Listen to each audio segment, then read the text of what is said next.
We're going live. I'm just getting my cup of coffee off of the coffee machine, and we're about to get into another installment of Get a Clue in 52. Can you hear me okay? Yep. Okay, fantastic. Thanks for joining. Happy Friday to you as always. Let me get a little light on the subject.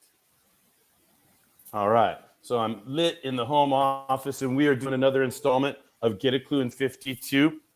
This one is for coaches. I've done other versions of Get a Clue in 52. It's a series of tips books, which allows me to come online once a week and be available for discussions and put some content down and populate social media channels.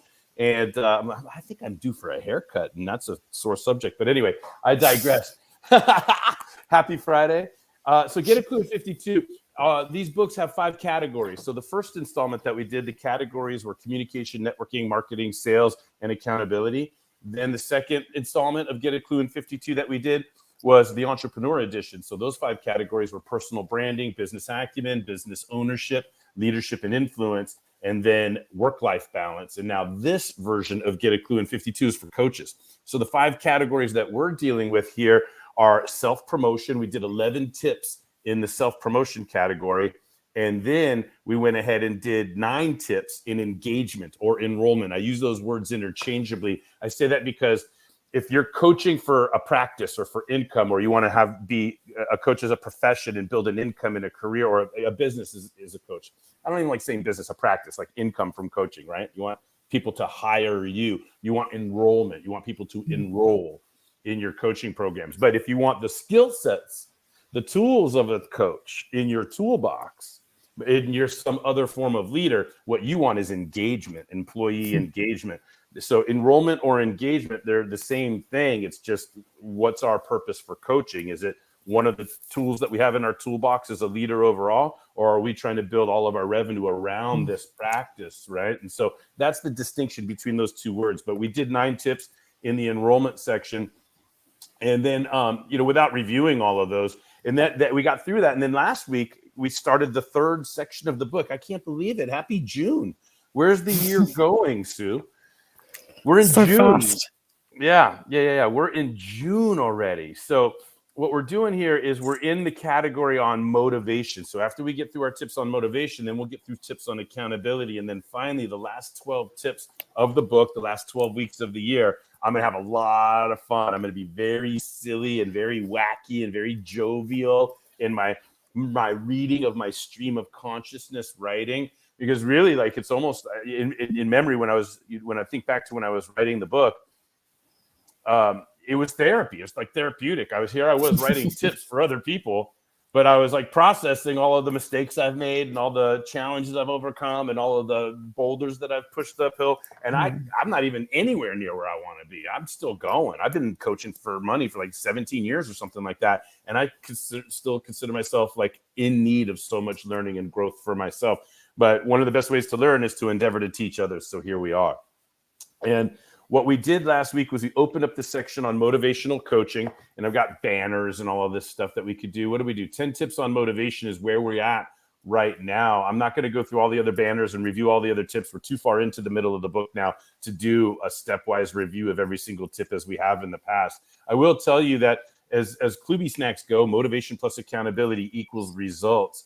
And that's what we're doing right now, is we're focusing on this motivation section. So last week's tip was outcomes for motivational coaching. The first tip in this section was outcomes. And it's interesting. I ended up doing a soft skill training for a new client that's come on board, a fantastic nonprofit organization in Canada that's creating soft skills for what they call their newcomers, right? People that are on their way towards active Canadian citizenship and community building. So they're going through a soft skill accelerator program and interacting with all these volunteers that are contributing mentoring. And it's in one of the first units of soft skill training that we got to do for this client is coaching and mentoring as a function of leadership, to get these mentors in the program ready to work with their newcomers in the program. So one of the things that we had to go into is take this tip that I read last week, outcomes for motivational coaching, and put it into the presentation and make sure that somebody that's endeavoring to coach and mentor understands outcomes for what motivational coaching is all about.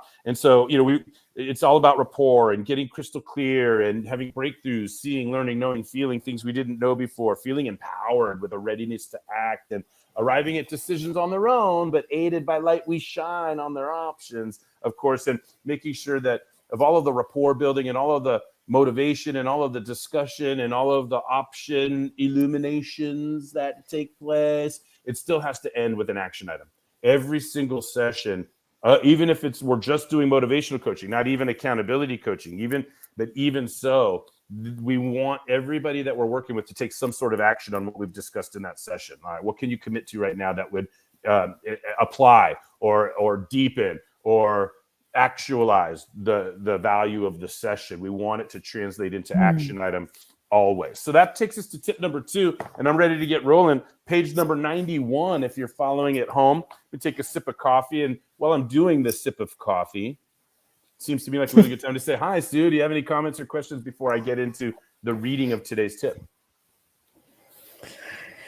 No real comments, I don't think.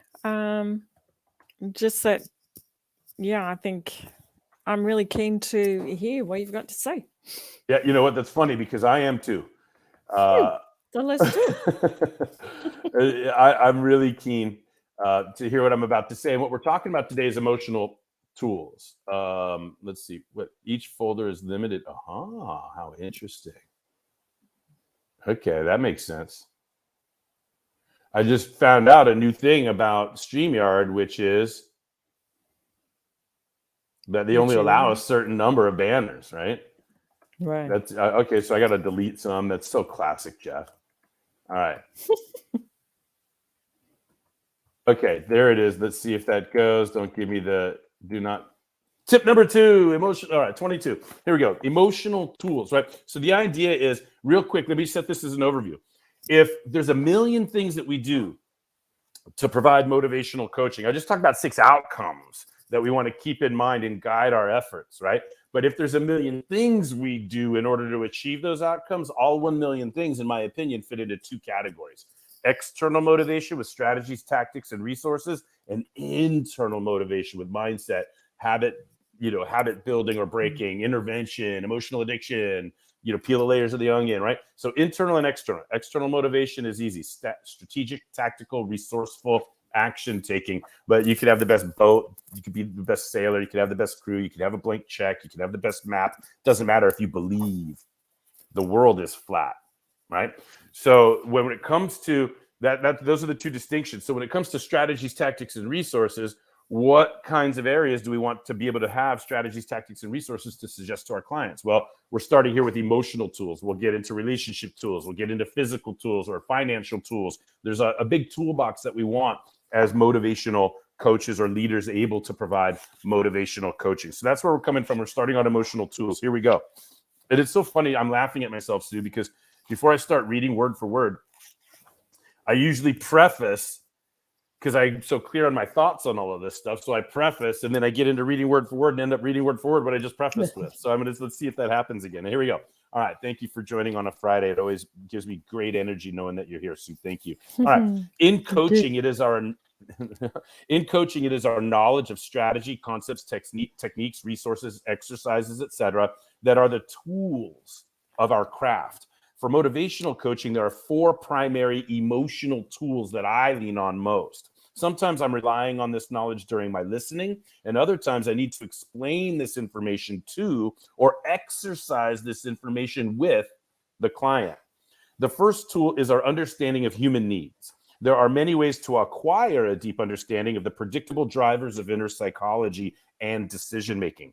From Maslow's hierarchy of needs to Aristotle's pathos, all the way to Tony Robbins' framework of 6 emotional needs, or anywhere else in the world of behavioral science you may look, we can work with the understanding that 100% of a person's behavior is an attempt to meet one or more needs. I'm going to slow down and say that again.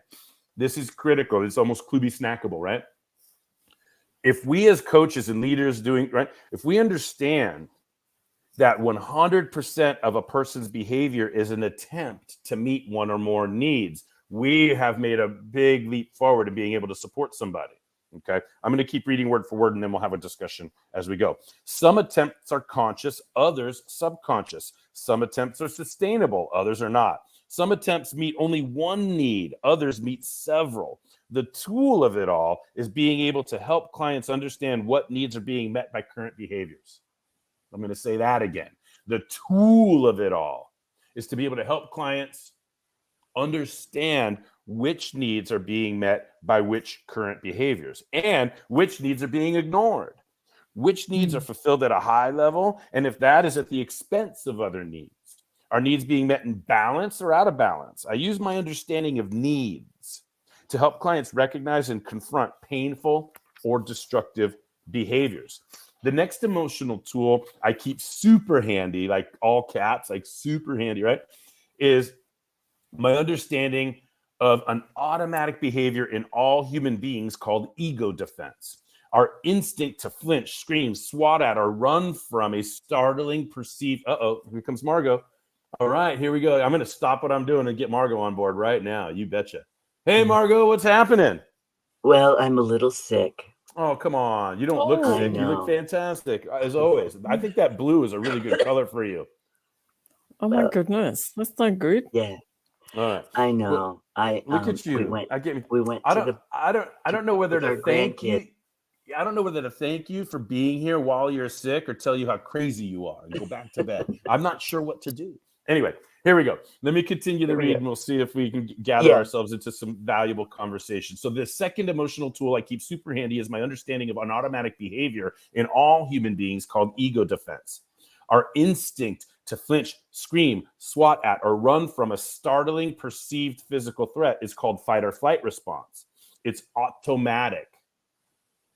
The key thing to understand is that even when the perceived threat is not a threat at all, parentheses, like hearing a buzz by your ear, but it's a fly instead of a bee, and parentheses, we will still attack or flee from it, fight or flight. Well, we do the same thing when presented with any information that is different than our current sense of self. So ego defense is emotional fight or flight. And it is active at all times in coaching in a multitude of ways, many of which are subtle or subconscious even, our clients will attack or ignore. I'm going to read that with a different cadence. Give me a breath on this. In a multitude of ways, many of which are subtle or subconscious even, our clients will attack or ignore the ideas of change and changing. When I can help people see that they are automatically protecting their sense of self and comfort zones, change can come about more efficiently. A third tool that is ever present when supporting clients emotionally is an understanding of addiction, and specifically emotional addiction. I credit Dr. Joe Dispenza and researchers featured in the segment in the movie What the Bleep Do We Know that explained emotional addiction, at least when I first learned it, like 17 years ago. In short, emotions are chemicals that generate inside the hypothalamus and can enter our nervous system in addictive ways, just like caffeine or sugar or alcohol. Oh, that reminds me, I'm gonna have another sip of coffee right now. You thank you for laughing, but no different. Same way we get addicted to caffeine or nicotine or whatever your chemical of choice is. When we understand that emotions are chemicals, we can understand that we can get addicted to emotions. What happens if we're addicted to emotions? I'm like, wait, is he reading word for word? No, I'll go back to reading word for word. I'm so excited about this content. Here we go. All right. So in short, emotions are chemicals that generate inside the hypothalamus and can enter our nervous system in addictive ways, just like caffeine or sugar or alcohol. We can become addicted to anger, addicted to victimization, addicted to guilt, addicted to overwhelm. And truth be told, I really feel that we are all addicted to something. The good news is we can also become addicted to the positive emotions, addicted to jovial, addicted to enthusiastic, addicted to gratified, addicted to unwavering, etc. Being able to detect and explain emotional addiction to my clients has been critical in helping them understand the emotional cravings and potential withdrawal associated with making behavioral changes. The triad of ingredients that new paragraph, right? The triad of ingredients that combine to make up our state of mind in any given moment is perhaps the tool I have used most often in supporting clients with mindset and emotions. The overarching idea is that our state of mind in any given moment is a function of three ingredients. the language we use, the beliefs we are focused on, and our physiology, including posture, movement, and biochemistry. These ingredients represent doors we can enter to change our state of mind. Ingredients we can swap out when wanting to change, predetermine, or author our state of mind. While this information is free with a couple of keystrokes on the internet now, I did not learn about Triad until I got into coaches training in my early 30s. I have changed hundreds of lives with all of the ways I can use the tool of Triad in supporting clients in behavioral change. The very same way that we need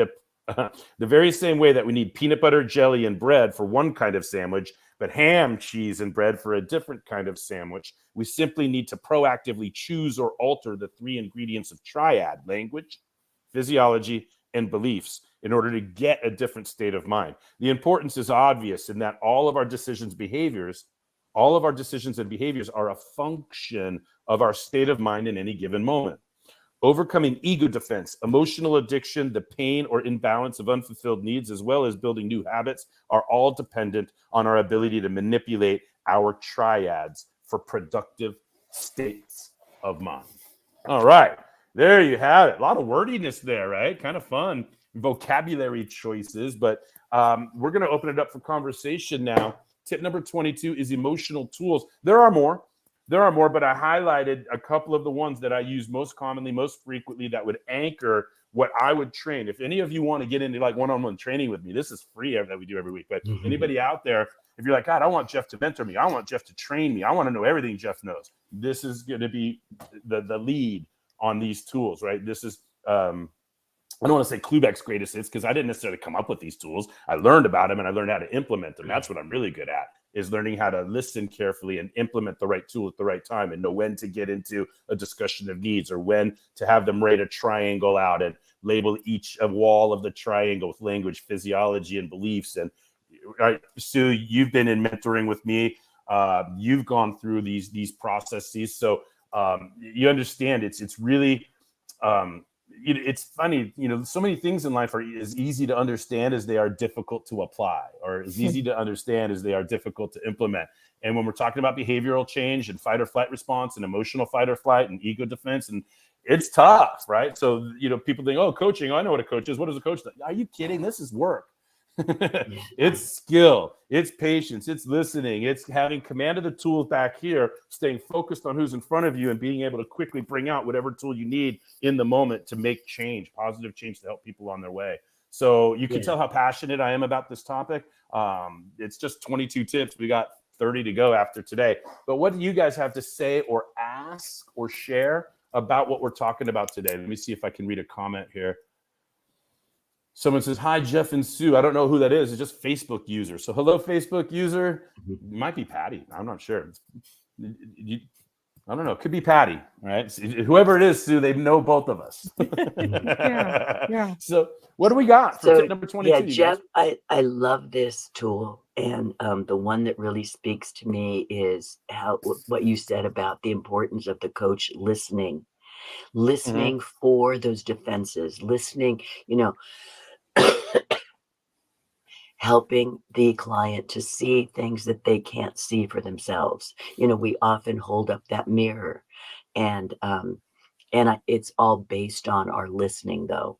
And so I love this idea of being able to help the client see what state they're in, and knowing and helping them to recognize that they have the choice to change. And they've got different levers that they can, that they can manipulate, that they can use to change their state of mind. I love that. Absolutely right. Absolutely right. This happens. I used to tell a big story about this. Like one time, I remember, like years ago, over a decade ago, I went out to my car in the morning to get ready. I had to go downtown and be at a prospective new client. I went out to my car and the window was busted. The glove box was open. My car had been broken into. And so now it's like, where are the garage door openers? Do they have access to the garage? Can they come in the house? Yeah. And I was panicked. I was upset. I was violated. That was my state of mind in the moment. Right. So I actually had to use these tools on myself. Take a deep breath, change my physiology, focus on, create a new belief to focus on, and start saying different things. This too shall pass. This will be fine. They're not coming back to the scene. I started, I started off, what if they come back? What if they come back? And then I ended up saying, they're not coming back. Yeah. And so just by changing my language and, like time is money. If I'm looking over here at time is money, I'm going to behave really fast. But if I'm looking over here, that patience is a virtue. I'm going to behave with some more deliberation. You follow? So whichever belief we're focused on in any given moment is going to underlie the behavior. What language we're using, or what's our biochemistry? Are we breathing? Da da da da. So I like that you say levers. You said levers in the text. I use doors. There's a couple of doors that we can walk through to get into command of our state, rather than the state being a reaction or a habit or a pattern. Right? If you could be in another mood, what mood would you want to be in? Yeah. So we learn how to ask. We learn how to ask great questions to get people into this conversation with us. Right? I'll say things like, are you as sure about what you just said as you are that the sun will rise tomorrow? And they go, but they're trying to get me. Are you as sure about that as you are that this? Well, I guess not. Okay. So other than them trying to get you and you playing victim, what else could be going on here? Yeah. So we understand that every behavior is an attempt to meet needs. We understand that we're hardwired, spring-loaded like a mousetrap to protect and defend ourselves immediately with a perceived threat. This is one of the things I want everybody to understand. I read by it quickly, but I slow down right now. If I hear a buzz by my ear, I'm going to do the squat and duck. Here's what I'm not going to do. Right. So you've heard me do this before, I believe. I've done this on a big stage before. So fun. It's called the spider talk. You can search it up on YouTube, on my YouTube channel, 19-minute video, the spider talk. But anyway, have you ever walked face first into a spider web is what I'm getting at. Right? Oh, yeah. Okay. Yeah. Nobody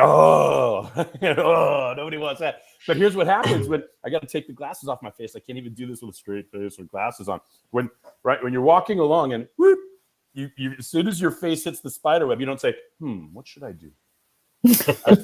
I feel something on my nose. And most likely it's a spider web. And if I feel it, the spider feels it, and it's probably on its way to the epicenter of the vibration where it can wrap whatever created the vibration in the web and suck the blood out of it. I don't want that. What should I do? Should I Google? Should I call a friend? Should I ask my wife? How do I handle it? We just start freaking out. Yeah. Right? Even if the spider's asleep on the next tree over. Do you know what I'm saying? So the buzz buzzing by our ear. Zzz, I hear something buzzing by my ear. And if that's a bee, it can sting me. And I don't want to get stung by a bee. So should I swat, but then it could get my finger, or should I finger my ear, finger or ear? If it stung me, would I rather be stung on my ear or my finger? Well, I guess my ear, but I don't know. My finger, I need to use my hands, but I guess I can still hear. We don't do that. We just freak out. And then we look and it's a fly and not a bee, is the point that I'm making. So what I'm trying to suggest to you, as somebody that's interested in learning how to coach, or anybody that's learning how to accelerate coaching or train other coaches, etc., is we have to understand that the clients are flinching, fight or flighting, non-threats. We are not a threat to our clients' success. We're a threat to their comfort zone.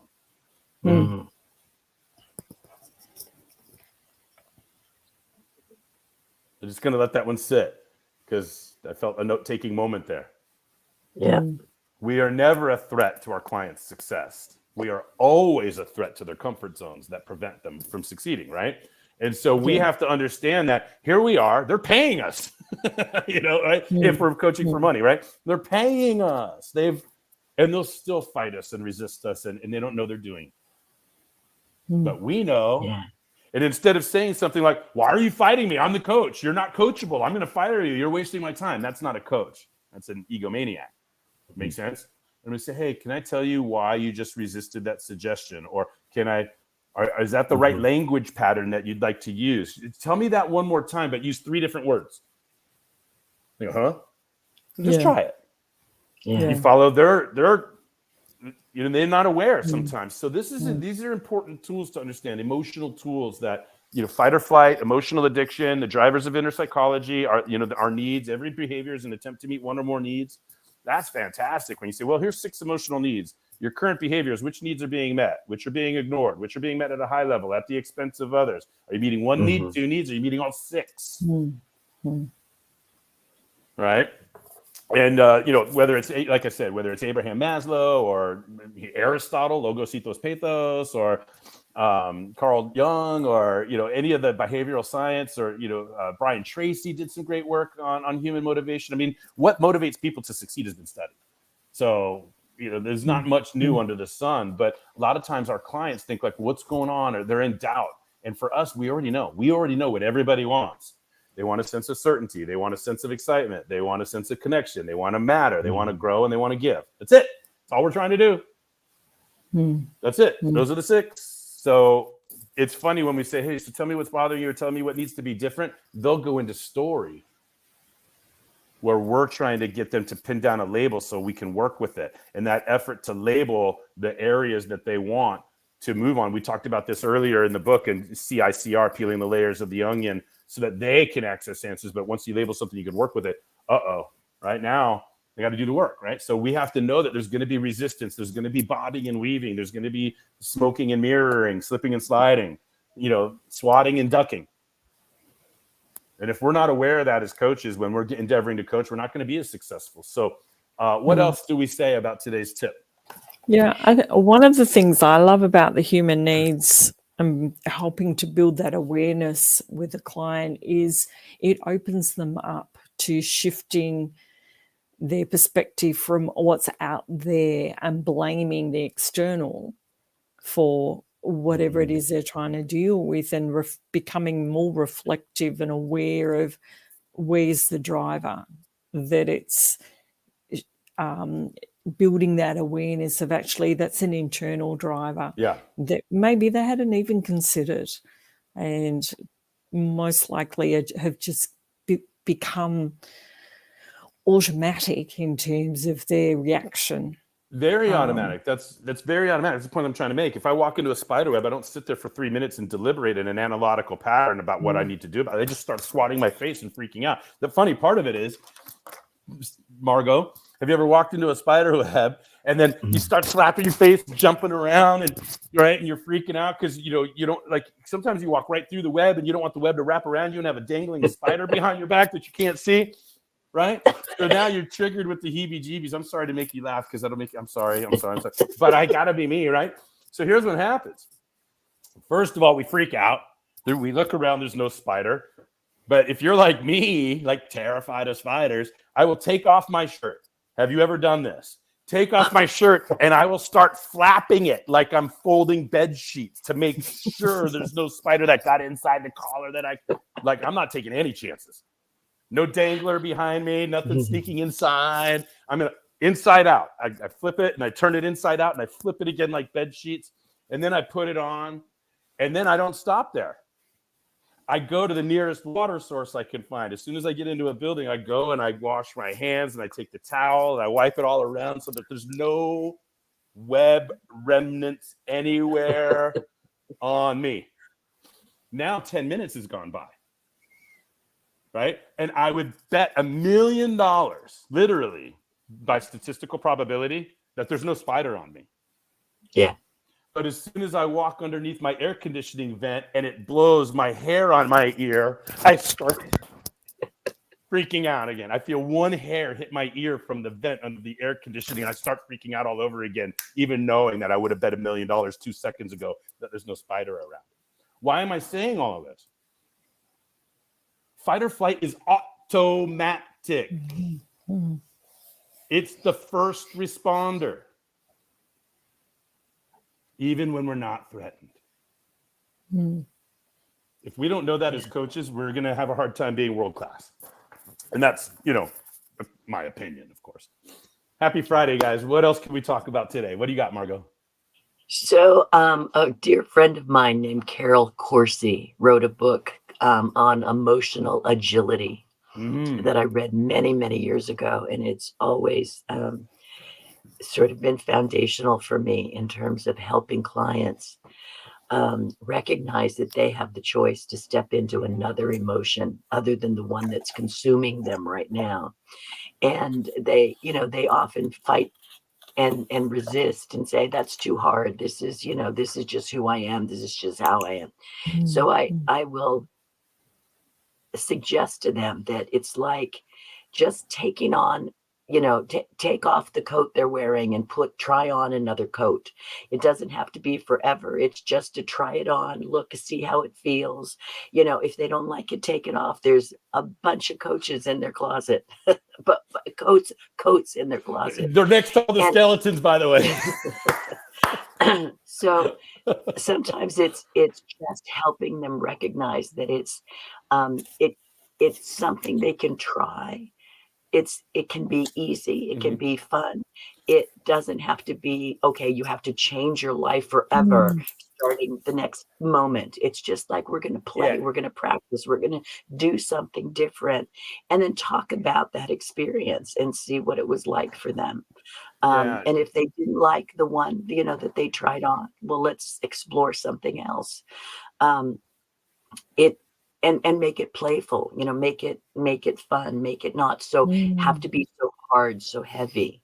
Yeah. Well, again, this is one of the distinctions. I love what you're saying right now, because one of the distinctions between motivational coaching and accountability coaching, right? So if I'm doing accountability coaching, we'll get to those tips later on in the book. We're 8 weeks away or whatever, right? 2 months to go for accountability. It's exciting. But my point is, if I'm doing accountability coaching, and I want to push and stretch, what's the most amount of things you could commit to? If these are the 3 most important things that you're trying to achieve, anything else that you're doing that's not working towards those is arguably a waste of time, right? So in between now and next session, how much can you commit to? What else could you do? What else could you do? What else could you do? How many calls can you make? How many, chapters could you write? How many, whatever the goal is, right? With motivational coaching, as I indicated last week in last week's tips, the 6 outcomes for motivational coaching, I want one action item. Like you're saying, just try it on. Just have a bite.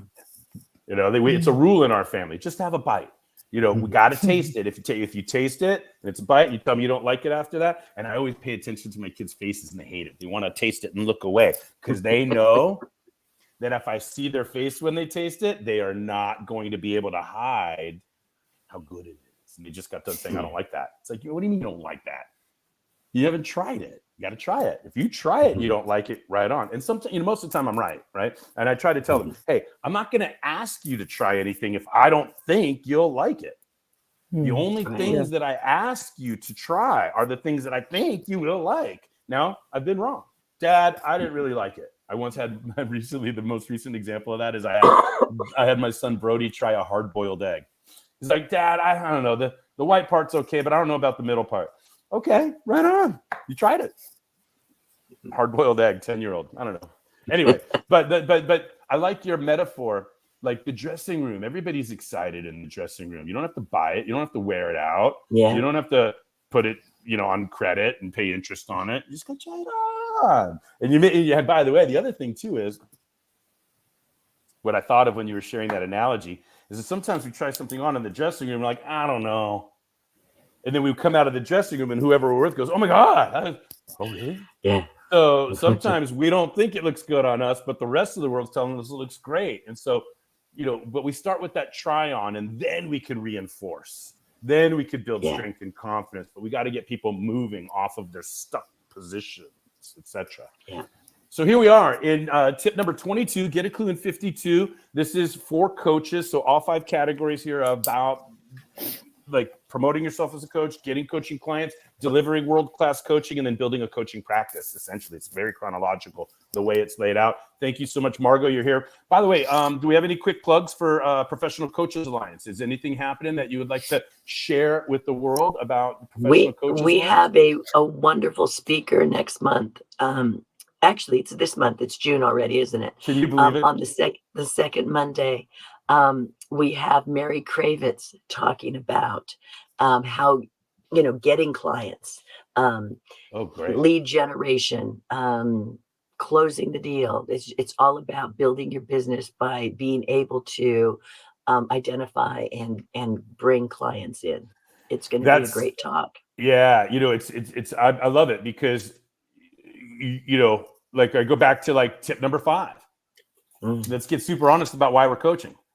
Right? It's to earn an income as a coach. yeah, Right. So like it's easy to think about coaching. I need to do coaching, deliver good coaching. But what Ms. Kravitz is going to talk about is client acquisition, lead gen, yeah, conversion, client acquisition. So wait a second.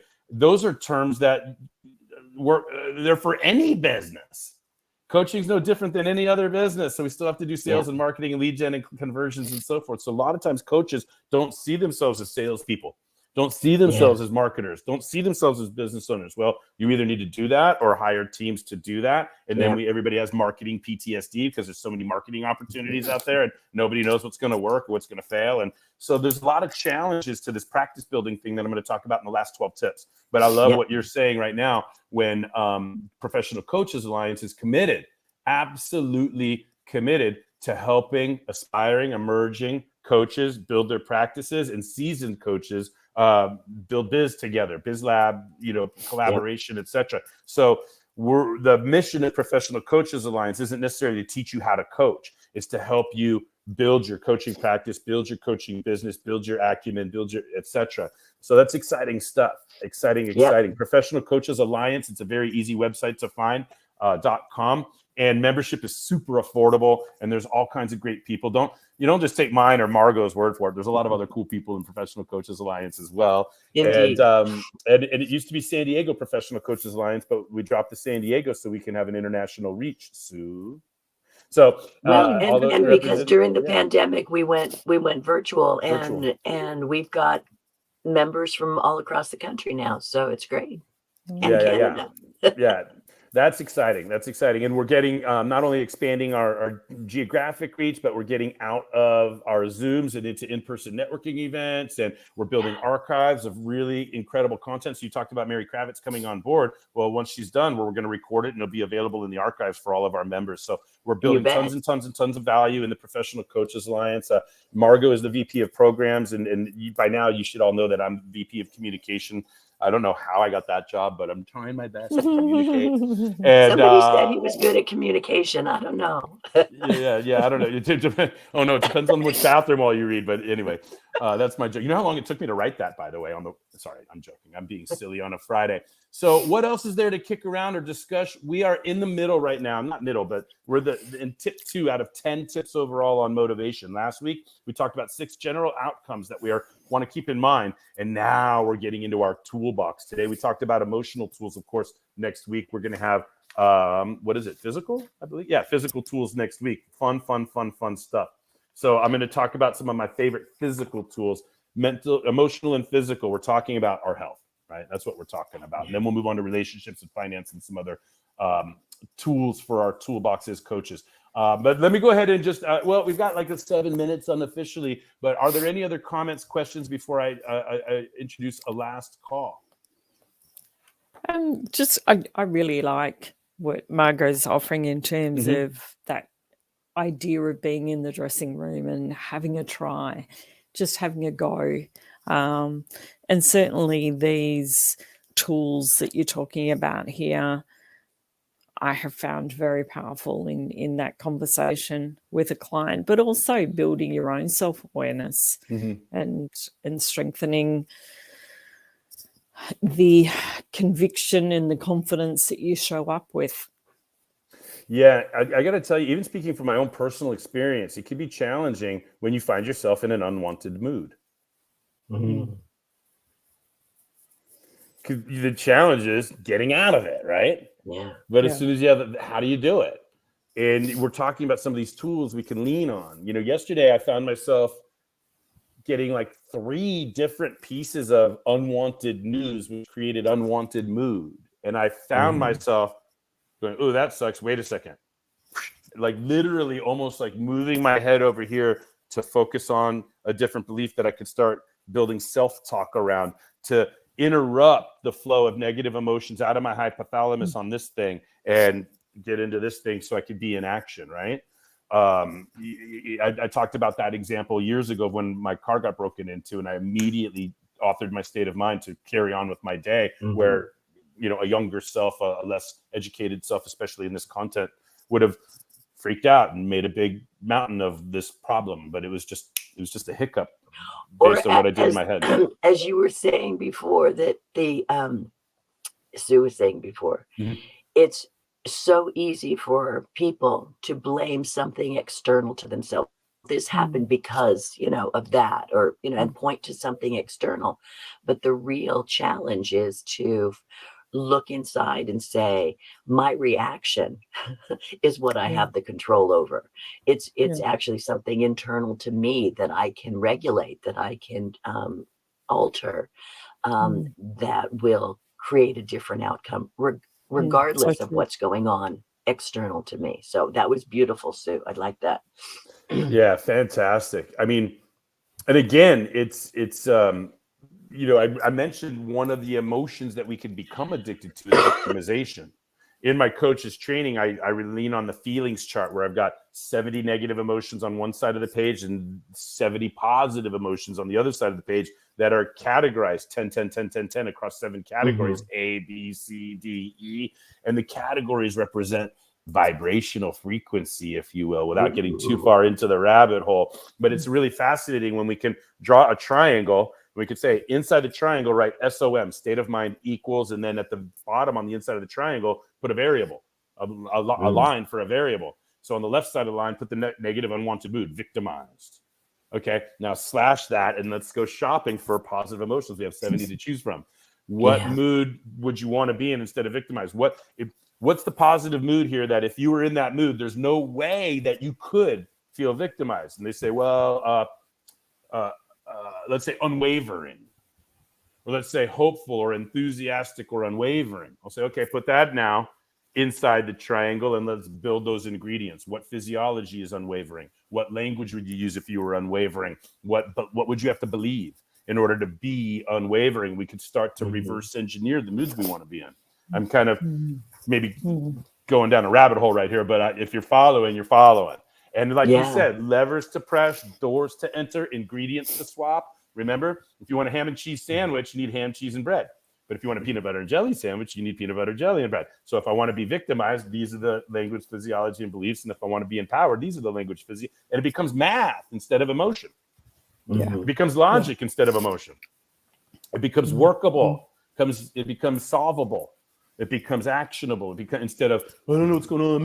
What was me? Any of the stuff that we've all felt at times, So, all right, last call, 9:42. Let's go ahead and sprint to the finish line. These conversations are always so fun and energizing for me, right? A lot of times people get into their Friday and they want to wind it down, shut it down, get off early, enjoy their weekend. And I get fired up every 9 a.m. Pacific time on Fridays, and I can't wait to just run through the rest of my day and just succeed. So on that note, last call for comments, questions about today's tip from Get a Klu in 52 for coaches, myself included.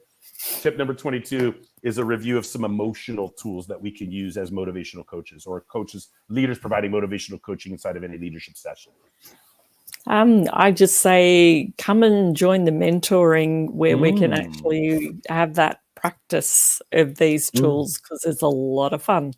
You know what? Thanks for mentioning that, Sue. And I was about to forget. So here's what's going on. Let me say this. When we talk about group mentoring, right? Here it is. Let me put the banner up. Klu's OOH. OOH stands for online office hours. So it's group mentoring.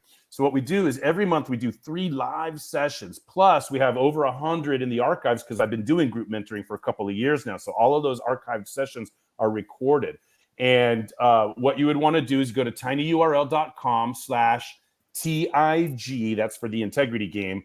And then Klu's OOH. tinyurl.com TIG Klu's OOH. And that's the landing page to get into group mentoring.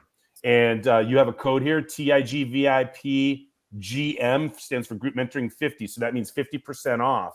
So we're offering group mentoring. I forgot the pricing. What's the price? I think it's $100 a month. And so 50% off would be $50 a month if you take advantage of the code. And it's worth it because you have access to all the archives plus 3 live sessions.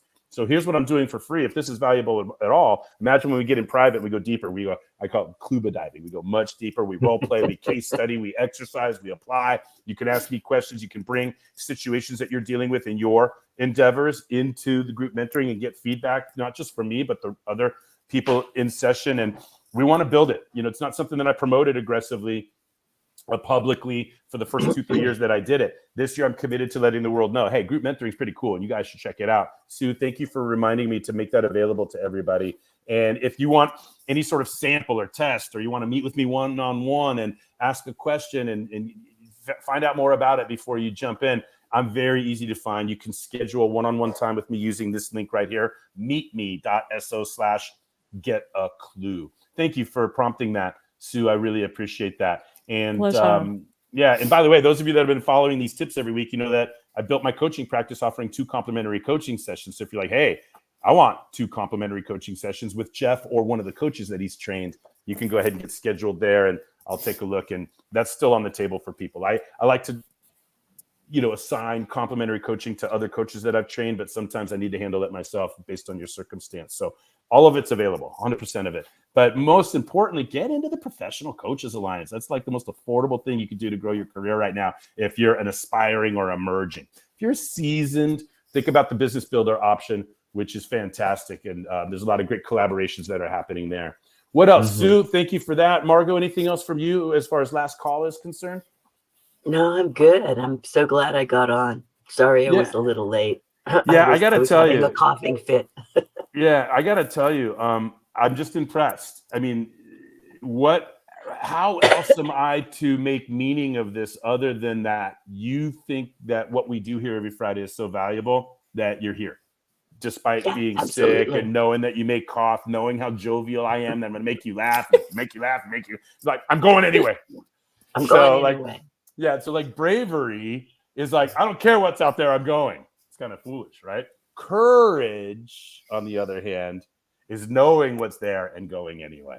So I appreciate your courage in the face of your brief illness, and it just means the world to me that you're here every week, both of you. And any of you that are watching recordings or following along in the channels that we're streaming to, my YouTube channel, my Facebook group for Get a Clue in 52, as well as here on LinkedIn.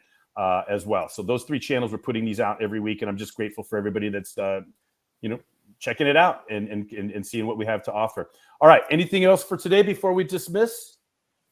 Nope. Nice to see you both.